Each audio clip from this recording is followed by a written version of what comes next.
Hello, and welcome to The Direct Approach with Wayne Moorehead, an exclusive podcast by DSN filled with candid and insightful conversations with leading corporate executives about today's evolving direct sales channel.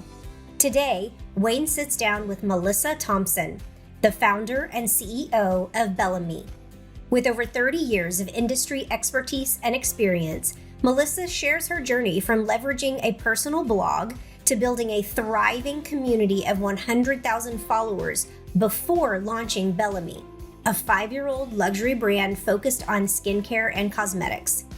Listen in as Melissa shares modern strategic insights for attracting today's social entrepreneurs and learn how they challenge industry norms and embrace digital platforms to ensure that they stay ahead of the curve.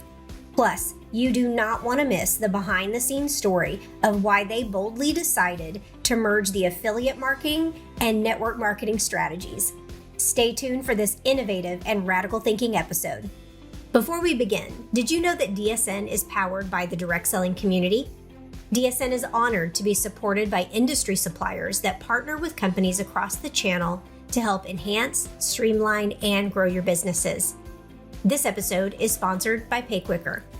Your business moves fast, but is your money keeping up? PayQuicker's award-winning solution lets your business make payouts across the globe instantly. Send payments to over 200 countries and territories in more than 40 currencies through PayQuicker's secure API with funds available to spend immediately. PayQuicker is a fully customizable, white-label payment platform letting you offer branded debit cards, instant virtual cards, global bank transfers, mobile wallets, cash, and more. Plus, you get their bank-grade security and global compliance coupled with multilingual account support so you can focus on growing your business. Start paying your sales force instantly with the largest global payout provider to direct selling organizations, because faster payouts to your distributors means they grow their business and yours faster. Learn today at payquicker.com.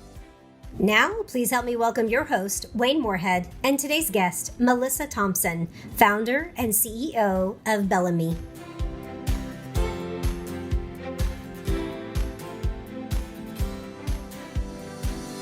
Hello, everyone, and welcome to another episode of DSN's Direct Approach podcast. I'm your host, Wayne Moorehead, and today's guest is deeply passionate about social selling and social entrepreneurship. She's been a leader and a champion of the model for more than 25 years. And in 2018, she launched a company that has quickly innovated the beauty and wellness space. I'm excited to welcome founder and CEO of Bellame, Melissa Thompson. Melissa, thank you so much for being here today. Well, thank you for having me. It's like my favorite thing to do is talk Bellame. That's incredible. And as you mentioned before we started recording, you're just coming off conference. So congratulations on a great event. What are you thinking, feeling after an incredible few days with the field? That I need a lot of sleep. Other than that, it was our best conference in 5 years, and just an incredible turnout virtually as well. And I think, as we all feel coming off of a conference, you just feel like you can do anything, and that's an exciting feeling to have. Absolutely. Well, congratulations on a great event, and look forward to hearing about all the momentum that you just created with the field. So congrats again. Thank you. Do you mind sharing a little bit about the path that led you into direct selling or social selling, and then ultimately founding Bellame? Of course. I could sum it up in one little sentence, which is my daughter kind of coined it a few years ago, which she said, garbage to beauty. And I'll explain a little about how that goes. But back in the day, I worked at Waste Management in the garbage company, really, and did accounting, bookkeeping, office manager, stuff like that. And then I had a baby. And like many women everywhere, I didn't want to leave, and I didn't want to leave my baby behind every day, and felt that there had to be a different way. Nobody had ever approached me about network marketing or direct selling, so I took it on myself to figure it out. Did bookkeeping and resumes, anything just so that I could earn extra money and not have to leave her at daycare. And I ended up finding an amazing woman, the client of mine. She really was my top client, and she was incredible, but she was not the savviest of businesswomen. And she had, now, if you're my age or anybody close to my age, you'll remember, co-op advertising, which were really booklets that went out to all these cities around, and big companies would advertise in them. That's what she did.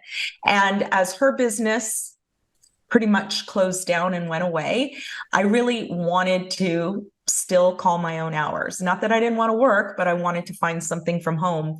So I ended up launching my own co-op advertising company. And that was scary because I really didn't know a lot about it except the back end and seeing what I saw her do and what not to do. And I launched it. And it kind of like my first fundamental part of when your need is greater than your fear, you figure it out. And that's what I did. I built the company, had really great advertisers, and it was exhausting, a whole different kind of exhausting. And at one point when I was living in California, my sister-in-law at the time said, Melissa, have you ever seen an Avon person? We're both from Texas, so we were used to Avon. And I said, no, not since the last time somebody rang my doorbell and left samples and literally ran off. That was a memory. And I didn't think anything more of it. And my company got to be a good enough size. I needed independent sales people helping me. And I put an ad in the paper, because back then that's what we did, was a newspaper, opened it up, and right next to it, a leader from Avon. It was when Avon actually first started their leadership, their network marketing portion, was advertising. Sign up to be an Avon representative for $25. And I thought to myself, this is great. I can test my advertising for free, and my sister-in-law could get her product. And I guess I shouldn't be surprised that the advertising did well. What I was surprised, and to this day, God had a different plan for me, because I fell in love with the industry, completely in love. I realized that I was making money, and I called my own hours. Advertising at that time was very much a man's world. So here's a Latina young woman trying to make it in a world that really wasn't my own, but I was going to figure it out. And then the alternative here was Avon, and I was doing amazing and having fun, and I could embrace being a mom and being a woman. So Avon at the time had thousands of district managers. That was their model. And those managers worked corporate and helped the field. And one of my first bosses and mentors was John Fleming. And I just really fell in love with the heart of what the industry did. I was able to work up close and personal with many people from every demographic and watch their success, watch their struggles, and literally just fell in love with everything about this. Ultimately, I ended up working with Avon for quite some time, then moving on to work with Bell Corp and help them launch their LaBelle business here in the US. Left there to not travel as much and stay home a little more. And I ended up going to work with Roger Barnett and Shackley for 4 years. Fell in love with wellness. So it's like every layer of everything I've experienced in the industry has really continued to bring it home.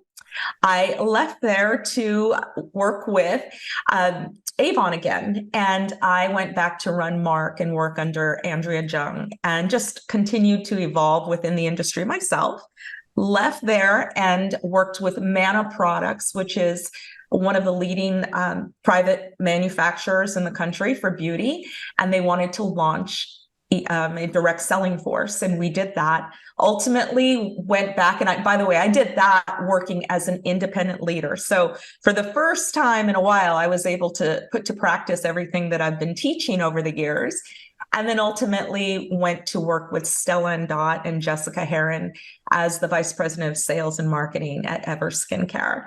And from there, it really was this moment, actually, an evening in Napa at a dinner table where my husband, Scott Thompson, very active president and co-founder of Bellame, who has been in the digital marketing space for some time, said, we were talking about business over a bottle of wine, and my mother was there, my stepfather, and he said, honey, you're like Goldilocks. You keep sitting at all these different positions and you love these brands and you're very excited, but it's never quite right. You want to change things. So why don't we just start our own company. Thought he was kidding, and took another sip of wine. And by the end of the conversation, we were naming the brand.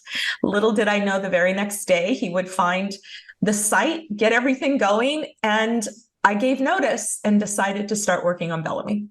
That is an incredible story. I didn't know your background. I mean, I knew you had great experience in the industry, but being with such incredible brands and such incredible leaders throughout your career, it sounds like that path absolutely led you perfectly to where you are today. And I love the Goldilocks analogy that your husband said. I think that sounds really, really true. I want to jump back. You talked about John Fleming, Roger, Jessica. It's amazing how these people, these great leaders in the space, have such an incredible impact on so many of us at critical points in our career. And now those people that were mentored by these leaders are now sitting, in the C-suites and in the founder chairs. And it's incredible the impact that these people can have and have had on so many. I know John has been an incredible mentor to me and so many over the years. So it's amazing we have so many mentors in common in this channel. I love that. Brian Connolly was another, and Angie Rossi, Rich Mackover, who actually now consults for us, it's kind of a nice little turn of events there. But so many beautiful entrepreneur mindsets in the industry that really kind of even founded some of the network marketing portions, or merging of network marketing and direct selling. So it's exciting to watch and continue to be mentored by so many. No, absolutely. So Melissa, you launched the company 5 years ago, which, as we look back, was a really interesting time for direct selling. We were really starting to see some significant changes, some new dynamics emerging. And I'd love to get your thoughts on kind of a few of these shifts we were experiencing and how it impacted your launch there. So some might have looked at 2018 as kind of a challenging time to launch Bellame, but I've heard you say that the timing was and is perfect for social selling. So Can you talk a little bit about why you feel this is such an exciting time for social selling and social entrepreneurship? Absolutely. I'm incredibly passionate about the timing of our industry. Number one, I could not have known what would happen 2 years later, which was COVID, and how that would continue to change the landscape and really just further the change that was already happening. We really felt that our industry was perfectly primed to really take a step forward in entrepreneurship. At the beginning, when I started nearly 30 years ago, we were the place to turn for at-home businesses and being in business for yourself. However, about the time we launched, I think the industry as a whole started to see the shift begin. And that really was with the introduction of things like, e-commerce getting stronger, crypto coming into play, different things and different opportunities popping up everywhere. Yet we were the creator of entrepreneurship. We could do it better, and we still can, than any additional opportunity out there. We have the community, we have the products, we have a true opportunity. And somehow that started to take a back seat stance in so many of the social media kind of opportunities that were coming about. So we really felt that at that time, it was almost just perfect to emerge and be a brand that looked at things a little different, because the landscape of social entrepreneurship was definitely changing. I love that you mentioned the competition, because it has gotten, in some respects, increasingly competitive in direct selling and social selling. But I also share your same sentiment about why this is such an incredible time, this new chapter for social selling, because never has there been a generation that is so accustomed to sharing products and information with friends, families, and followers. It is part of our everyday. It is something that we do with those that are closest to us, with those that we meet. And so we have this incredible new generation of social selling entrepreneurs, distributors that are coming into this channel that are just absolutely primed to help us build our brands. Is that something that you considered, or is that something that's been a little bit more in the last few years that you've seen?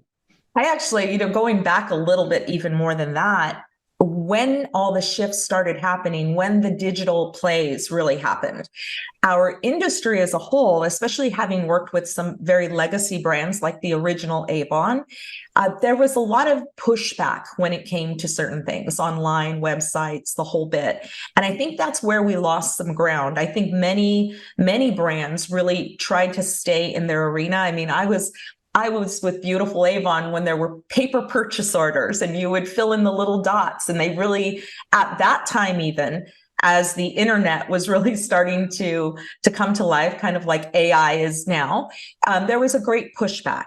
And I think we lost a little ground. New brands started coming in, but that competition era of the e-commerce space and the influencer and the affiliate marketer really started to come into play with that. And I think that if in retrospect, if we could all go back and look at our businesses such as early adopters of online, early adopters of not needing to be face-to-face, we really do own the space of that social entrepreneurship and referral marketing. And I think it's something that more and more brands are starting to see now. Absolutely. We might have been a little bit late to the game, but we're definitely catching up, I think, with the rest of the brands. And it's becoming really just integral to everything we do in this channel. Now, I heard you say a statement that I've really reflected on a lot the last few days. And I think it's a really powerful statement. I read that you had once said that we as a channel need to tune into the evolving spirit of today's entrepreneur, and that it's time for us to let go of outdated practices and shed the constraints of the past. Amazing. Again, I read that 10 times right in a row when I first came across it. Can you share a little bit about your thoughts along this and kind of shedding these constraints and maybe misconceptions of the past? Sure.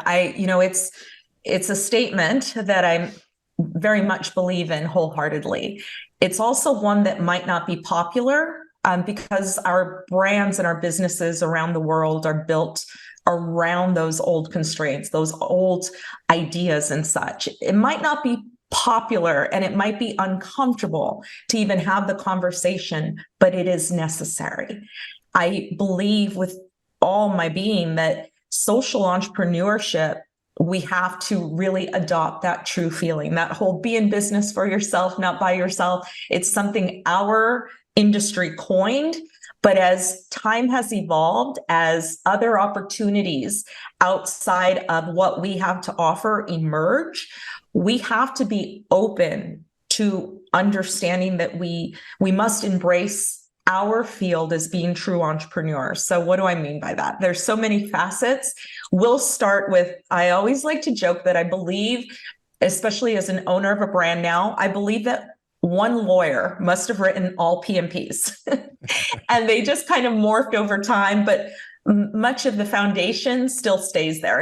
And if anybody wants to look at their own, for example, because I did it with ours, so I can speak from experience, many of the things such as if you decide to move from another brand, you must start a whole new social media channel if you ever shared that, right? A new Facebook, a new Instagram.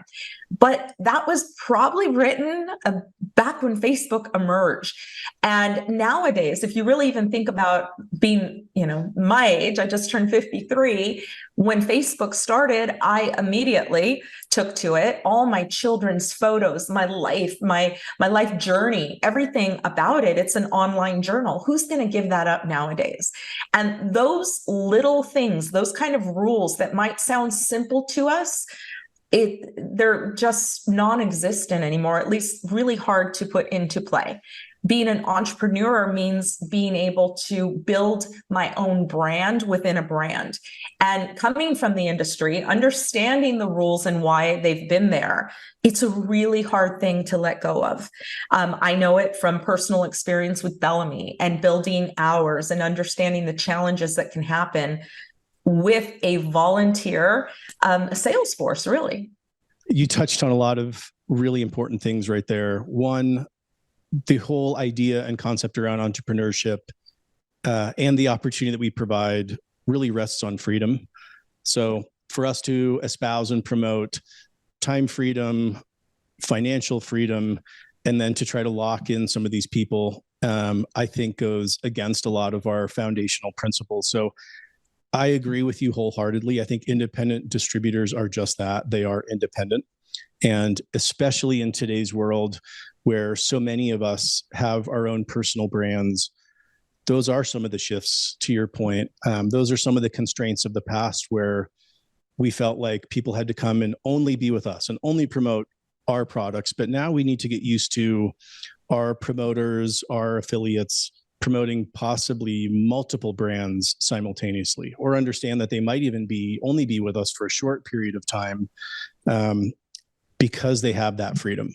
So anyhow, I know I just kind of went a little bit soapbox there, but I love that you talked about the importance of the freedom around entrepreneurship, and that's at the heart of the channel.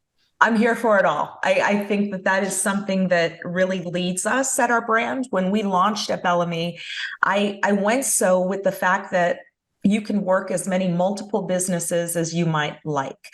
And I really believed in giving that fuel to the entrepreneur, and whether they do it or not, let's face it. And I share this with our field as well. If you're going to build a strong, big business of your own within a brand, it's very hard to chase two rabbits. But the truth is, the majority of people don't. You have 97% plus, if that are there to give a couple of hours and might be there temporarily. They introduce you to others, and that's always been the beautiful thing about all of us in the industry. And we need to embrace it. Putting those kind of rules and restrictions, it becomes like owning somebody, and we don't own anybody. Instead, we give them the ability to do that. And I'm watching more and more brands adopt this philosophy. Some because I believe they completely understand, and some because I don't really believe we have a choice anymore, especially with all the laws and restrictions. When you look at Uber drivers or any 1099 out there, we have to be very careful from a legal standpoint, but also from really holding on to our industry as being the number one place for social entrepreneurship. We have to change. It's vital. There's no other option.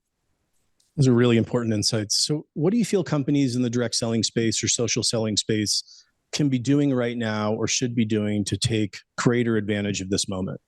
It's an interesting question because, we all look at it from our own lenses inside. And I think that something that's helped with this for us is really embracing partnering with other companies, being able to really talk together, much as direct selling news encourages at different events, but really throughout, not just a couple of times a year, but fully, because it's a strategy and a culture and a way of living that we have to do, like basically leading from the front. And when we expect our field to also embrace and understand that it's changing, because we have a lot of leaders within our industry that have been working their businesses for so long that are also watching things change around them.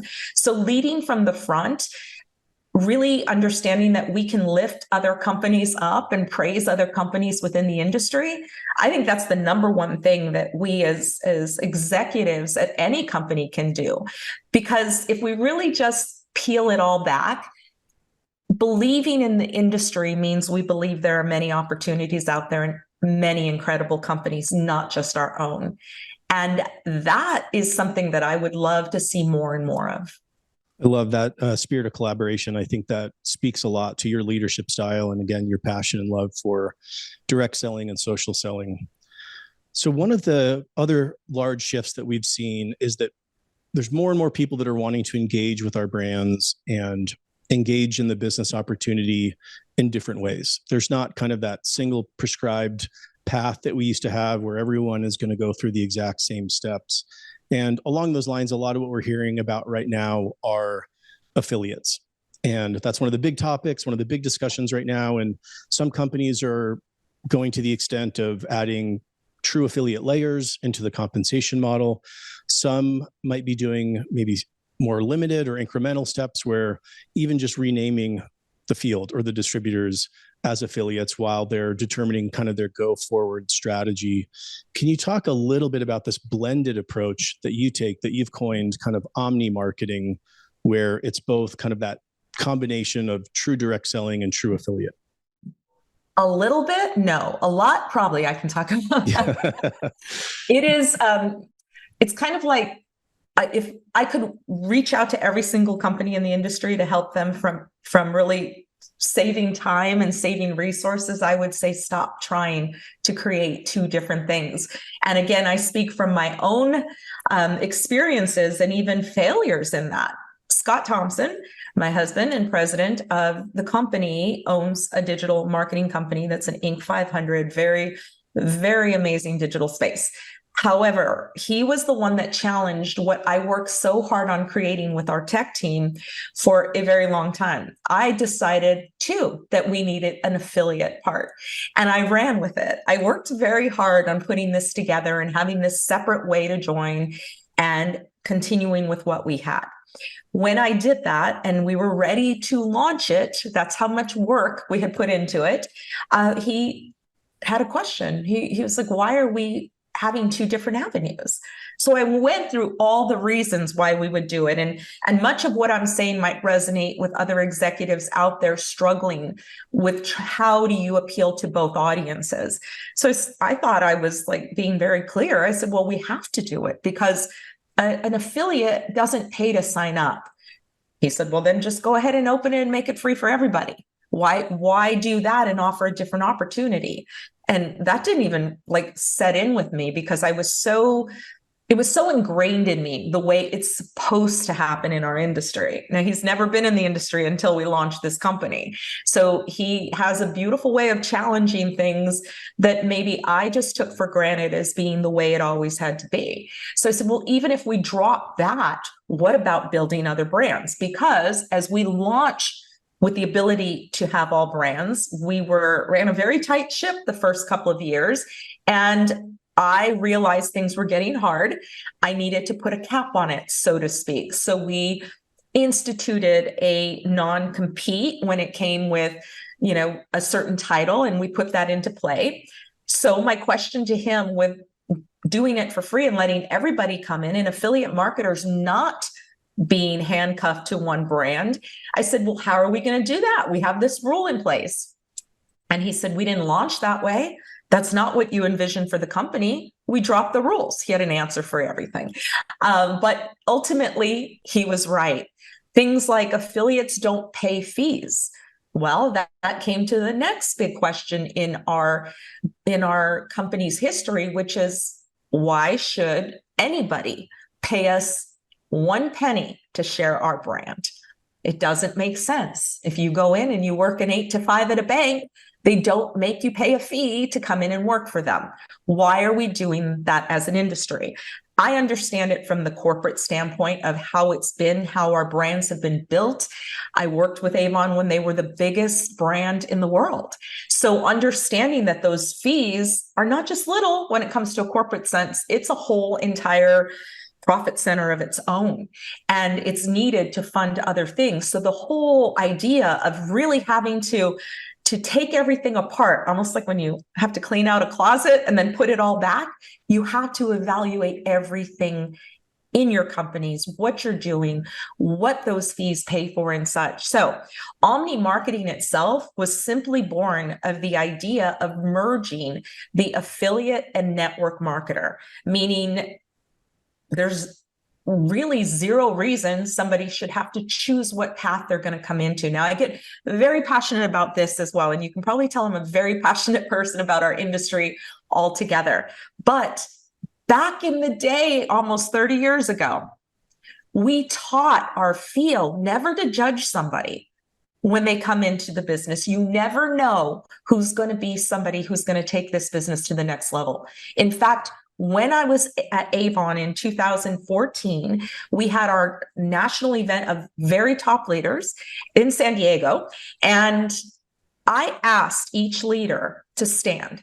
And really what I was trying to get to was how many of them joined because they wanted to build a business, or how many wanted to get a discount, or how many just really didn't want much of it, but tried anyway. And the truth is the majority of them in that room came to the business not to build a business. So all those years ago, We've been training as an industry not to judge somebody when they approach us of what they're capable of, what they might aspire to do.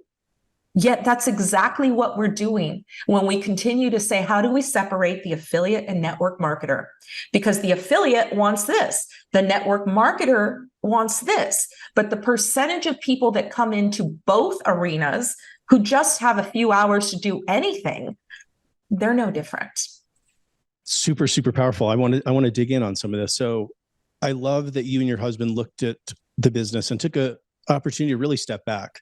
To your quote earlier, that statement that I think is so powerful, looking at some of those constraints of the past and practices of the past and saying what no longer serves us. This may have been how we did business then, but it doesn't necessarily have to be how we do business now. And ultimately what you did was end up removing a lot of the friction, a lot of the decision-making that's in the process that often causes people to bounce to, I don't want to have to decide whether I'm this person or that person's too confusing. I'm just not even going to engage in the business, but really simplifying things as much as possible. And I think you said another really important thing. We talk about segments, we talk about customer journeys and distributor journeys, but for clarity, so you're not looking at these as two different paths. You're looking at these as maybe two different points on the same path. So someone might come in and just want to start sharing the product and over time advance and develop and become more familiar with the brand and then build out a team and start selling. So it might just be one journey, but different points on that journey instead of two separate journeys. Absolutely. We're simply not making up their mind for them at the beginning. And that really is what is unique. Omni, that's just a portion of it. Everything that goes along with it. And omni marketing really has been around forever, right? We know what that means. And when we launched back in the day, I said I wanted to be an omni marketing brand. And I was really thinking about the customer, reach them where they live online through any means possible and be that omni brand. I never expected that would evolve into an omni opportunity.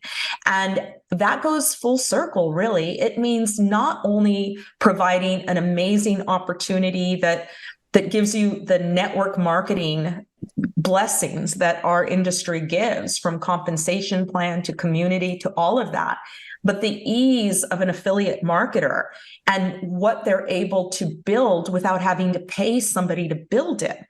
Then we took it another level because our network marketing plan is really omni as well. We have incorporated referral and party links without having to be a party plan company, basically trying to equip our field with every tool necessary to fit whatever they decide they're passionate about.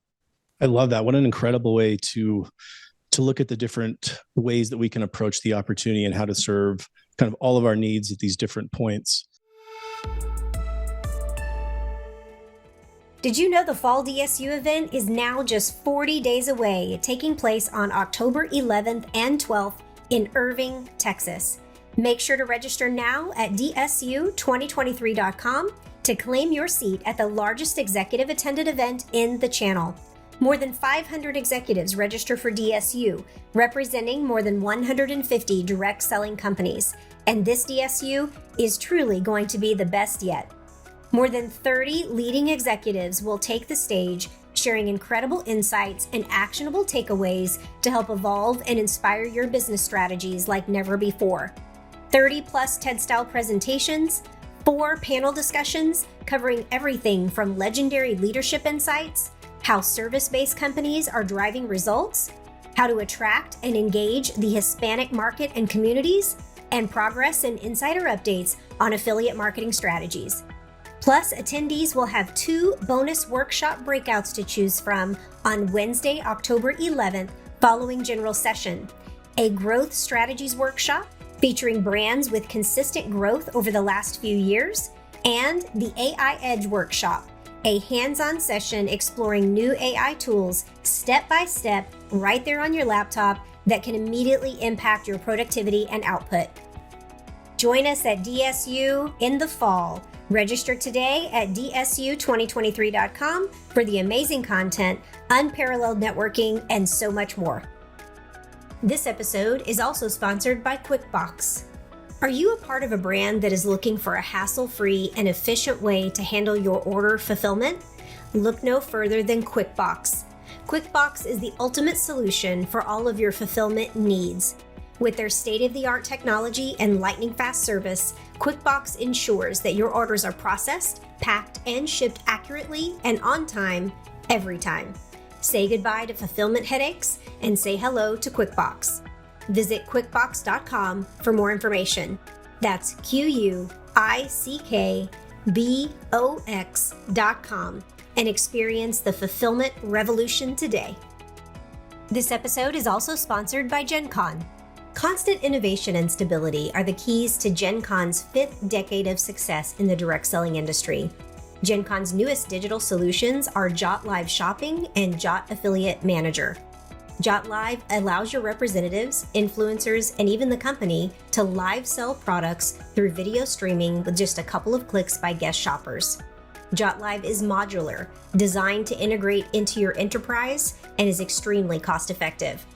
The Jot Affiliate Manager allows you to reward your retail customers for socially sharing their excitement for your products while ensuring your sales organization still receives their commissions.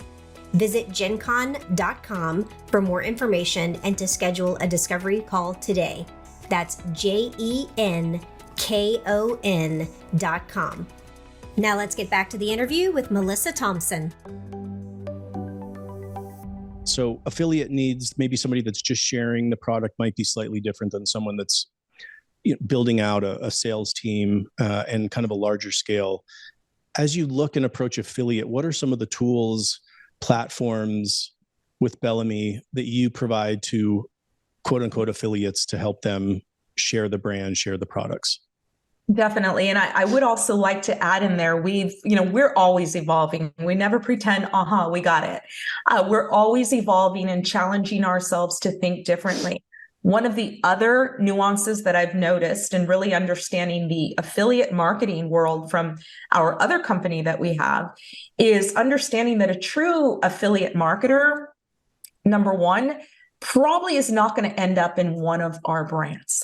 And I say that, we would all love it, but the truth is they don't want to be attached to any brand. They don't want to recommend. They don't want to have a personal side to it.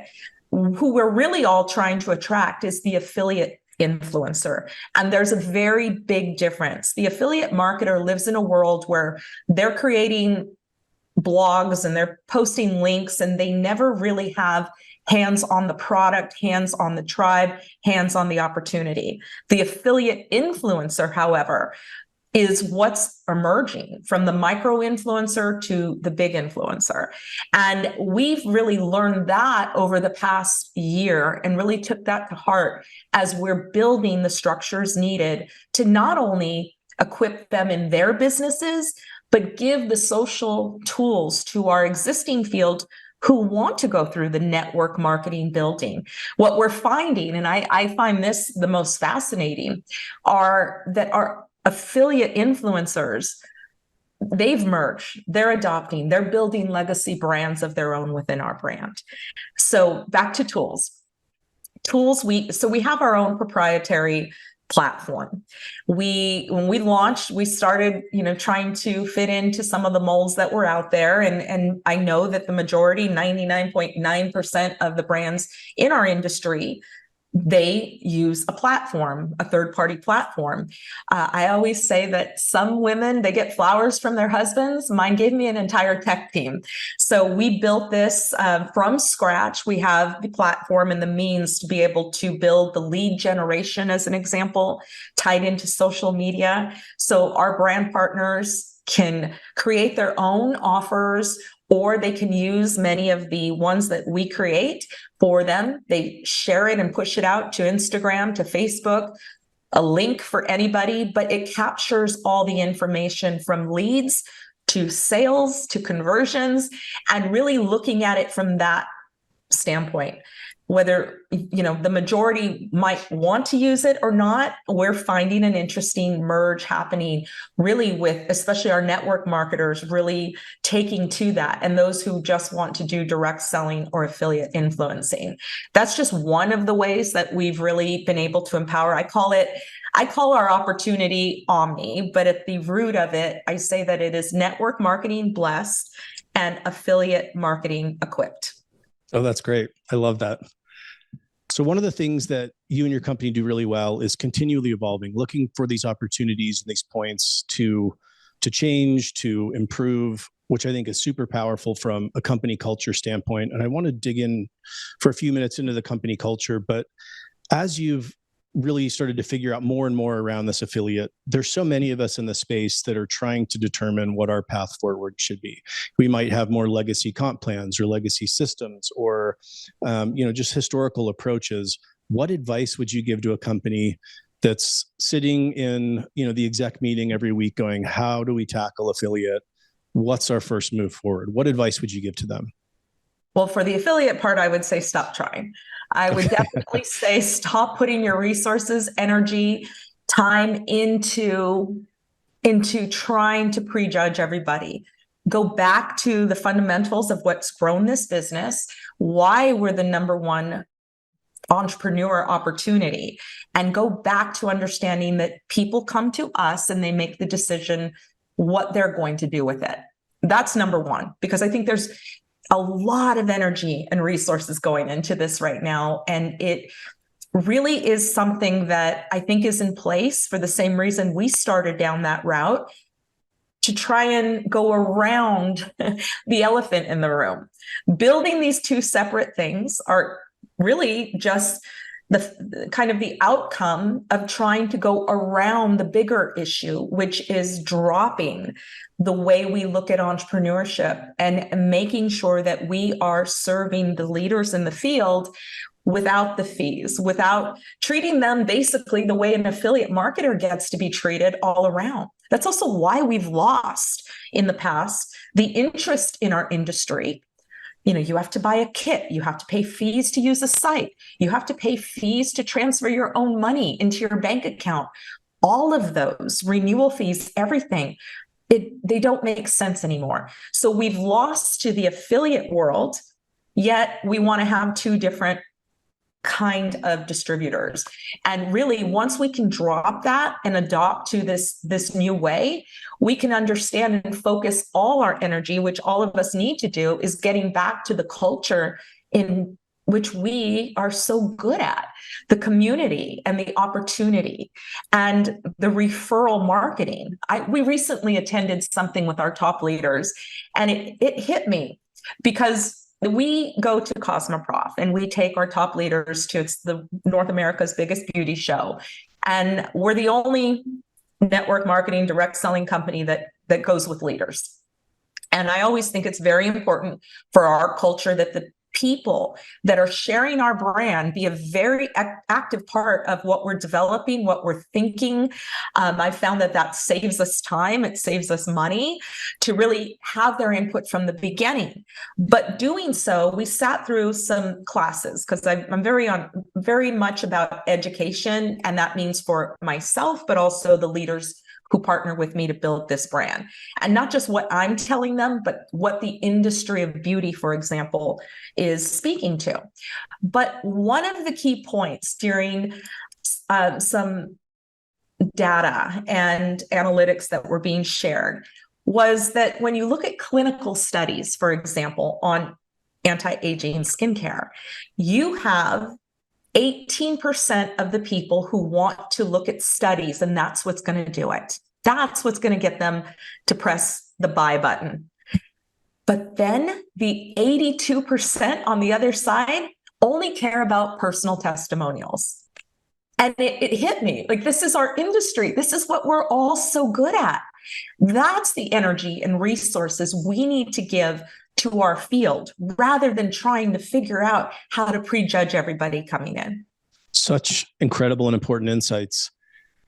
Two great ideas there. One, myself and everybody listening, I hope we go back and listen to the last 5 minutes, maybe 3 or 4 times in a row. Just talking about how to approach affiliate, I think was so wise, so important, and so needed right now. And you broke it down and are looking at it from such an incredible perspective. The other is such an incredible way that you approach the culture and the partnership with your field has been so important. I know companies of the past, we always look for, the field insights and to have these different committees or forums that we can get great advice from them. But you always take it a step further, which I think really speaks to one of the reasons that your company has been so successful is you really do bring them in as part of the process from naming to product development. It's a true partnership, which I think a lot of us can learn.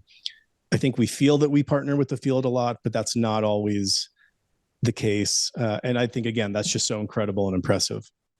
Thank you. So another important part of the culture that I want to get your take on, can you talk a little bit about the importance and the impact of Bellame's roots as a Latina founded brand? Absolutely. So being Latina really is a different insight into the business. I have the privilege of working with Avon, who at the time had such a beautiful, large portion of business leaders that were Latinas. And there is a beautiful way that I'll speak to in a moment of networking that I've really seen over my course of 30 years, but more so myself being a CEO founder, not only being a woman, but also Latina. I've had the privilege of being at roundtables with many CEOs in the room. And the number one thing you notice real quick is there's maybe a handful of women. Take it up another notch and there's no Latinas in the room. And it's something that's very important to me. I think number one, obviously my own heritage, but number two, just as I've been very passionate about the fact of seeing more CEO founders that are women in the room or executives that are in the room, it is also seeing Latinas, because when you look at the makeup of any brand out there that's successful in this industry, Latinas are a core portion of those. And the Latin market is something that I think it's very different. I having had the opportunity to work with Belcorp, who they're centered in Peru, really have a whole different scope on how the Latin market should be built and is built. Thank you for that. What do you think that we as companies can do to better connect and support and engage with this community? For the Latin community, it truly is about the networking, but it's about family. When you look at events and things that we do, it's very hard to continue as some of us have built, us included, and we're starting to make that change as well, which is events should always be open to having a significant other, having something once a year where families are encouraged to be. In the Latin household, it is very much a group effort and a family effort. It really is that essence of putting milk on the table, but it is a family effort. So I think so many times we as an industry are looking to figure out how to have an event, obviously, be careful about how much we spend and such, but really looking at it a little differently to be able to incorporate family into some of these as their biggest cheerleader. Absolutely. Family is at the core of so many of our drivers and at the heart of so many of our decisions. That's incredible insight on how we can better connect. So for the last few minutes, I want to kind of look back and then look forward with you. What have been some of the most important decisions that you made to help grow and scale the company, even if you didn't necessarily realize it at the time, looking all the way back to 2018? The number one thing would be building our own platform. And we didn't know it then. We didn't know that a global pandemic would happen 2 years later, a year and a half for us, technically. But we would have never survived without that. It was one of the hardest things we've done in this business to build something from scratch, because that meant me doing manual calculations of payouts 3 times a month for a fast-growing field. But it served us in so many ways and continues to do so. From when launching, we sold out of product within months, and we were able to really work with our system to change things, to do things that we could have never been able to do if we were with a big platform. We would have been too small. We would have been pushed aside. And that's just a natural thing of business. Also with COVID happening, the same thing. But what we never could have imagined, that it would allow us to build the Omni platform, being able to give tools to our partners that I think are really pioneering in the industry. One that we're not trying to keep to ourselves either, but really trying to model what today's entrepreneur landscape should look like. Incredible. So it did lend you that additional control and flexibility that you probably needed at a really critical time in the company's life cycle. What about as it relates to building a team? There's different skill sets needed, maybe even different personalities and things that are needed early on in a company. And then as it starts to grow and scale and really build out that team, how have you approached bringing in the right people at the right time? Number one, I've approached bringing in people. Being a CEO founder and having worked in so many different facets of the industry with so many incredible brands, we took a lot on ourselves directly. So besides our tech team and our customer care team and shipping team, of course, it was Scott and myself. It's only been in the last couple of years that we've been able to start building our internal team. And what we have found is something very different than what I used to hire for when I worked for the large companies. I'm really looking for that new thinking of the millennial generation, as well as established people that understand our business, but also are flexible enough to know that we don't know it all. I came into this business with, nearly 30 years in the industry. However, I learned real quick, I don't know everything, and you have to be okay with that and you have to embrace it. So as we continue adding to our internal team, I really look to people who are amazing in their field that aren't necessarily from direct selling.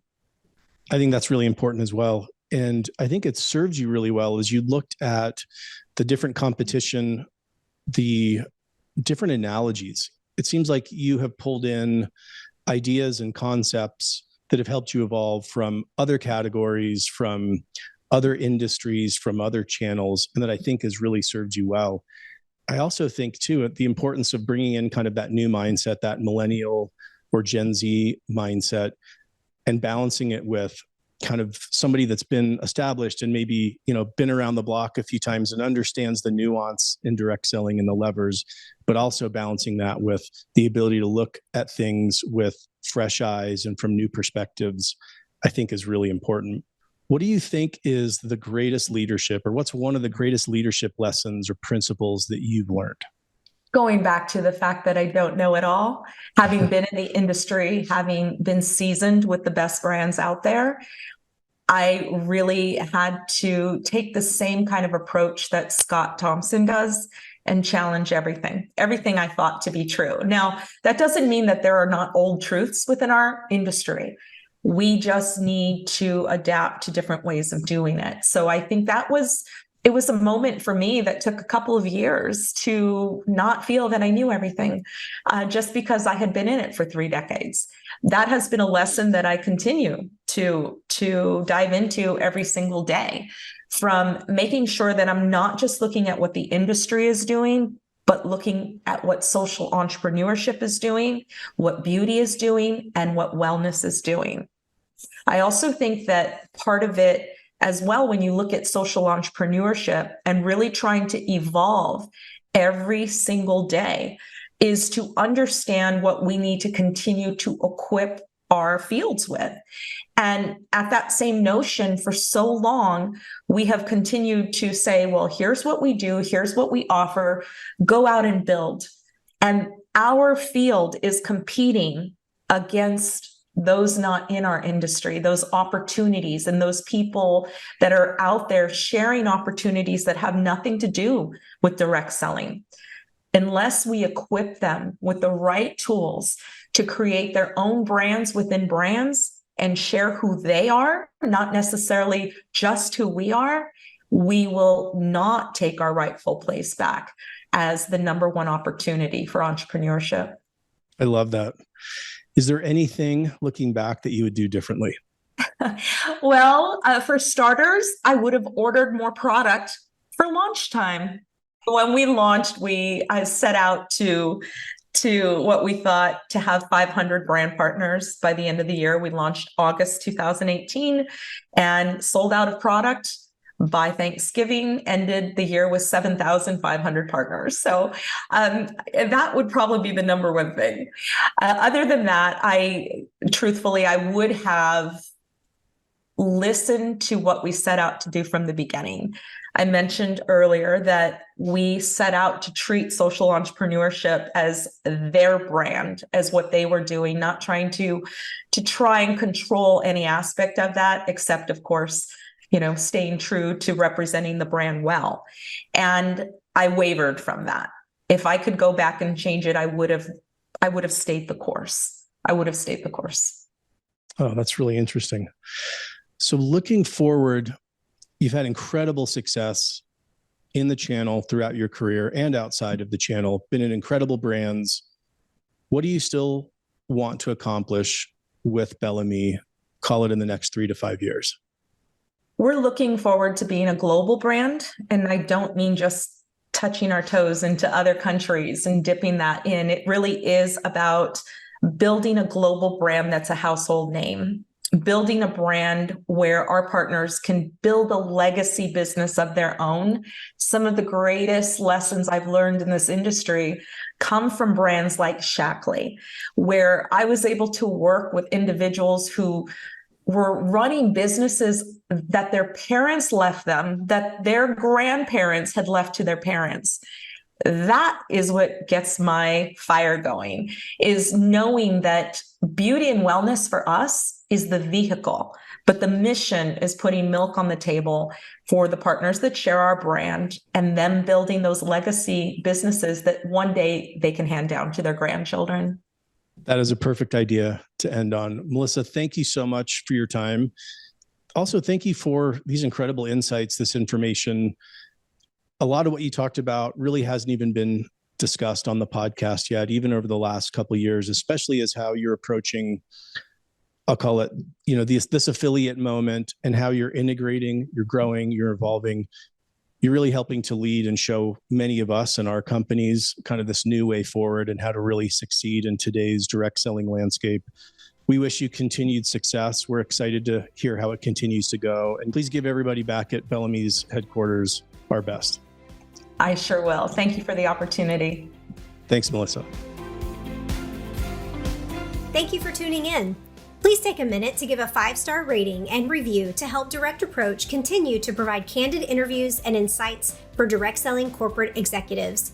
And register today for DSU at dsu2023.com to take advantage of the incredible content and networking opportunities on October 11th and 12th at the Fall 2023 event in Irving, Texas. Thank you for listening and supporting DSN and the Direct Approach podcast.